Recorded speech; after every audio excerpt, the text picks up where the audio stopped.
इस क्वेश्चन में दिया गया है ए एक निश्चित चाल से 240 किलोमीटर की दूरी तय करता है। यदि उसकी चाल 8 किलोमीटर प्रति घंटा कम होती तो उसको दूरी तय करने में 1 घंटा अधिक समय लगता।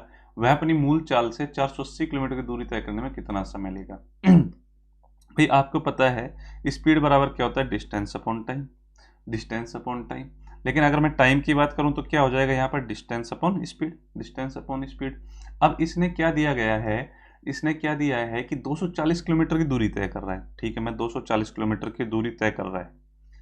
ये दो कंडीशन में कर रहा है। एक बार उसकी चाल 8 किलोमीटर प्रति घंटा कम होती है, उसकी जो चाल है 8 किलोमीटर प्रति घंटा कम होती है। अगर उसकी चाल को मैं एस मान लूं, ठीक है, दूसरी बार उसकी चाल क्या? S minus 8, S minus 8 kilometre प्रति घंटा। ठीक है, तो उसकी दूरी तय करने में 1 घंटा अधिक समय लगता है। देखो पहले पहले कितना टाइम लग रहा था? 240 बटा एस, 240 बटा एस, बस टोटल दूरी 240 है, स्पीड को मैंने एस मान लिया। ठीक है, दूसरी बार क्या कर रहा है कि स्पीड जब कम हो गई, स्पीड कितनी होगी? S minus 8। अब 240 को तय करने में कितना घंटा अधिक लग रहा है टाइम? इसमें से ये घटा दो टाइम में से, तो मेरे पास कितना आ जाएगा? 1 घंटा टाइम अधिक लग रहा है, जो कि किसी ने क्वेश्चन में दिया गया है।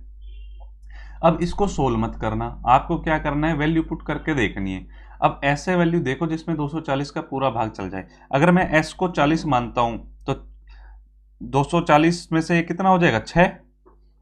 s को अगर मैंने 40 माना तो 32 का जब भाग दूंगा 240 में तो ये तो पूरा पूरा भाग ही नहीं जाएगा, तो हमारा तो इंटीजर आएगा, तो ये हो नहीं सकता। फिर मैं आपको बता देता हूँ इसका क्या होगा। s को अगर 48 मानते हैं, s बराबर अगर 48 मानते हैं, ये आपको थोड़ा सा देखना पड़ेगा कि 240 का फैक्टर क्या है? 40 इंटू 6, 48 इंटू 5, ठीक है, 80 इंटू 3, ये एक दो वैल्यू आपको पुट करके रखनी पड़ेगी। तो 48 माइनस 8, 240 में जब 40 का भाग देता हूं तो 6 आ जाएगा, माइनस 240 बटा 48, यहाँ पे जब एस 48 रखता हूं तो 5 आ जाएगा, बराबर क्या? 1। सेटिस्फाई कर गई इक्वेशन? बिल्कुल कर गई। कर गई तो हमारी जो नॉर्मल स्पीड है वो एस बराबर कितनी हो गई? 48 हो गई। अब ये कह रहा है कि मूल 4 से 480 किलोमीटर दूरी तय करने में कितना समय लगेगा? टाइम कितना होगा भाई? टोटल दूरी कितनी है? 480 डिवाइड बाय टोटल स्पीड, जो उसकी स्पीड है वो कितनी है? 48 किलोमीटर पर आवर, तो उसको कितना टाइम लगेगा? 10 घंटे का टाइम लगेगा। ठीक है, हमारा जो कि ऑप्शन हो जाएगा सही, सी। इसको एक और तरीके से आप कर सकते हो। इसको एक छोटा सा, वो काफी जगह आपको बड़ा यूजफुल आता है वो फॉर्मूला। इसमें आपको क्या याद रखना होता है? जैसे S2 minus S2 into S1 upon S2 minus S1 into delta T. Delta T मतलब टाइम में डिफरेंस कितना है, ये बराबर हो जाता है मेरे डिस्टेंस के। अब देखो डिस्टेंस जब दोनों समान डिस्टेंस चले तब ये फॉर्मूला लगता है। समान डिस्टेंस पर ये डी है वो समान होनी चाहिए। अब यहाँ पर ये 240 चल रहा है, डिस्टेंस कितना है? 240। एक बार क्या है एस स्पीड से चल रहा है, दूसरी बार क्या हो रहा है? इसकी स्पीड में 8 की कमी हो जा रही है, एस माइनस 8। ठीक है, अब ये जो डिफरेंस है ये कितना है? इनका डिफरेंस है 8।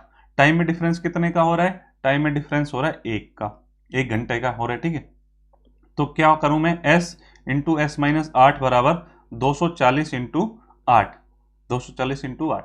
अब इनको ऐसे तोड़ना है 240 और 8 को कि इनमें 8 का डिफरेंस हो जाए। तो मैं देखो 240 इंटू 8 को कैसे लिख सकता हूं? 5 इसको दे दूं तो ये 48 इंटू 40 हो जाएगा, 48 इंटू 40 हो जाएगा। तो भाई s यहां से आप क्लियरली देख सकते हो, s माइनस 8 बराबर 48 इंटू 40 है। s की वैल्यू क्या है? 48, 48 माइनस 8, 40। तो यहां से भी आपकी स्पीड कितनी आ जाएगी? 48 किलोमीटर पर आवर। और जो कि ये पूछ रहा है 480 किलोमीटर तय करने में 48 किलोमीटर पर आवर से कितना टाइम लगेगा? 10 घंटे का यहाँ टाइम लगेगा। तो आप किसी से भी कर सकते हो। यहाँ पे वैल्यू थोड़ा गैस करना मुश्किल है, यहाँ पर फैक्टर बनाना थोड़ा आसान है, और कुछ जगह ये कैलकुलेशन को बहुत ही आसान कर देगा ये वाला मेथड। तो इसको आप अच्छे से देखना, ठीक है।